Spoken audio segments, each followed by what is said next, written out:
Welcome back, everyone, for another deep dive. And today we're looking at this really interesting idea, and it all started with a blog post called "Notes on Gardening," Part 471. Do challenging environments foster hardier plants? Hmm. And the post is by this guy Ang, who describes himself as an old software plumber, Okay. but clearly also has a passion for plants. So Right. the whole thing kind of got me thinking about those, like, those tough plants you see, like, pushing up through cracks in the pavement, Yeah. just thriving in these, like, really unexpected places. It's fascinating, isn't it? It is. Yeah. It Yeah. really speaks to the resilience of the natural world. Like, it's incredible. Yeah. And, it's not even just about like sheer toughness. I think it also highlights the power of adaptation, Yeah, right. And Aang specifically mentioned noticing these, like, super resilient plants, like, growing on the edges of walls in these, like, really tight spaces, Mm. almost like they were getting unintentionally bonsai'd by their environment. Yep. So that's what we're diving into today. Can tough times actually make plants stronger? Well, let's unpack that idea a little further. Right. What we're really talking about here is this concept of microclimates. Okay. And these are like small-scale variations in environmental conditions, you know? Hmm. So think of like a south-facing wall that absorbs heat all day. Okay. It creates this little pocket of intense, like, sun and dryness, Right. even if the surrounding area is relatively cool and damp. So it's not just about the plants being tough in a general sense. It's about them adapting to, like, very specific challenges It's on just their immediate surroundings. precisely. And these microclimates, they can act as like these incredible natural selection labs. Mm. So let's imagine you have a plant that's growing in that hot, dry spot by the wall. Okay. Over generations, the plants that survive and reproduce are going to be the ones with traits that allow them to cope with those conditions. Right. Maybe thicker leaves to reduce water loss, or Oh, that's interesting. deeper roots to access moisture. So it's almost like those challenging microclimates are, like, forcing the plants to evolve Mhm. and become more resilient. Exactly. There's essentially weeding out the weaker individuals. Right. And over time, you end up with this population of plants that are specifically adapted to thrive in that tough little niche. It's like a real world example of survival of the fittest playing out right there in somebody's garden. Right. But how does this connect to the art of bonsai? Right. Because that was the connection that Aang made in the blog post. Right. And it's a really intriguing connection Yeah. when you think about the techniques that are used in bonsai, pruning, shaping, and often intentionally restricting the plant's access to like water and nutrients. Okay. But bonsai is all about aesthetics, right? Like Mhm. shaping trees into these beautiful miniature forms, these plants that are grown wild in these tough spots. They're just trying to survive. Yeah. So how are those two things related? That's a great question. And it really gets to the heart of what's so fascinating about this whole idea. Both bonsai and these like tough wild plants are, in a sense, being shaped by limitations. Hmm. In bonsai, it's the artist who's imposing those limitations. Right. While in nature, it's the microclimate that's doing it. So even though the goals are different, survival versus aesthetics, Right. the underlying principle is the same constraints can lead to some pretty remarkable adaptations. Precisely. And what's really interesting is that Ang wondered if we could actually learn something new about bonsai techniques by observing these resilient plants in the wild. Hmm. What if there are adaptations that are happening naturally that we could incorporate into our like deliberate shaping of bonsai trees? That's a really cool idea. It's like looking to nature for inspiration, Yeah, almost right. like these tough plants are nature's own bonsai masters. Exactly. It highlights this incredible interconnectedness between art and observation and the natural world. And this is where Aang's personal experiment comes in, right? Yes. The whole basil bonsai project. Yes. Ang mentioned having an abundance of basil plants and decided to try applying some bonsai techniques to them, just inspired by these observations of resilience. Wow. It's a great example of how a simple observation can spark curiosity and experimentation. That's what I love about this whole idea. It's like Aang is taking this abstract concept of resilience in challenging environments and turning it into this hands-on experiment. Exactly. So who knows what they might discover? Right. Maybe those basil plants will reveal some hidden secrets about adaptation and growth secrets we can apply to our own bonsai practices or even to our own lives. Absolutely. Okay, now I'm officially hooked.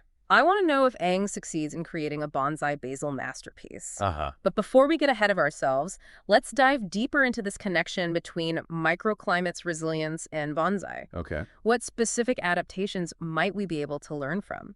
Mhm. And how could those adaptations be applied in a more controlled setting? Well, one fascinating adaptation that we see in plants that are facing like really harsh conditions is the development of these incredibly robust root systems. Mm-hmm.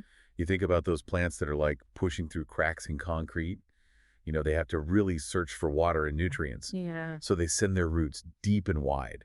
That makes sense. It's like they're maximizing their ability to like scavenge resources Right. in a really limited environment. Exactly. And that's something that bonsai artists also focus on, Hmm. encouraging the development of these like strong, intricate root systems. But how do they do that? I mean, in bonsai, you're working with a confined pot, right? Right. And that's where the techniques come in. Okay. Bonsai artists use these specialized pruning techniques to kind of encourage root growth in specific directions. Okay. And they also carefully control the amount of water and nutrients that the plant receives. So it's almost like they're mimicking the challenges of a harsh microclimate, Hmm. even though the plant is in this controlled environment. Exactly. By carefully manipulating those conditions, Yeah. they're able to guide the plant's development and create those beautiful, intricate root structures that are so characteristic of bonsai. So could we learn from those wild plants to improve our bonsai techniques? Potentially, by observing how those plants have adapted their root systems to different microclimates, Mhm. we might gain insights into like new pruning or shaping techniques. Oh. For example, if we notice a specific root pattern in plants that thrive in very dry conditions, Okay. maybe we could try to replicate that pattern in our bonsai to enhance drought tolerance. That's so cool. It's like nature is giving us a blueprint for resilience Like that that. we can then apply in a more artistic setting. Absolutely. And it's not just about root systems either. Okay. There are all sorts of adaptations that we could potentially learn from. Like what? Take leaf size and shape, for instance. Hmm. Plants in harsh, sunny environments often have smaller, thicker leaves to reduce water loss. That's something I've noticed myself. Actually, the succulents I have on my sunny windowsill have these really plump, almost rubbery leaves. Yeah, But the ones I keep in a shadier spot are a bit more delicate. exactly. That's a perfect example of how plants tailor their morphology to their specific microclimate. Wow. And in bonsai, we could potentially use techniques like defoliation, That's foliate. where you carefully remove some leaves to encourage the plant to develop smaller, more compact foliage. So it's about taking cues from nature Mhm. and then applying those principles to our own artistic goals. Precisely. It's this beautiful interplay between observation and experimentation and respect for the natural world. Okay, but let's go back to Eng's basil experiment for a second. Okay. What specific adaptations might we see in those basil plants as they're being subjected to bonsai techniques? Well, one possibility is that we might see the basil plants developing a more compact growth habit. Okay, Bonsai techniques often involve restricting the plant's overall size, right. so we might see the basil growing more densely with shorter internodes. Internodes, those are the spaces between the leaves on the stem. Exactly. And would that make the basil tastier? I mean, I know people sometimes say that herbs grown in tougher conditions have a more intense flavor. That's an interesting question. It's possible that the stress of the bonsai techniques could indeed lead to a more concentrated flavor in the basil leaves. That would be amazing. Imagine having a tiny little bonsai basil tree that not only looks beautiful, but also packs an extra punch of flavor. It's certainly a tantalizing possibility, and it highlights another fascinating aspect of this whole exploration, the potential for these resilient plants to not only teach us about adaptation, Right. but also enhance our enjoyment of the natural world. That's what I love about these deep dives. We start with this simple observation about plants growing in tough spots, and we end up exploring ideas about evolution and art and even culinary delights. But before we get too carried away with visions of gourmet basil, let's bring it back to the core idea here.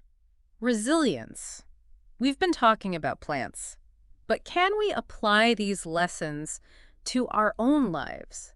It's almost like these plants are showing us that a little bit of tough love can actually be a good thing. Yeah, that's a great way to put it. Right. We often think of challenging circumstances as setbacks, Yeah.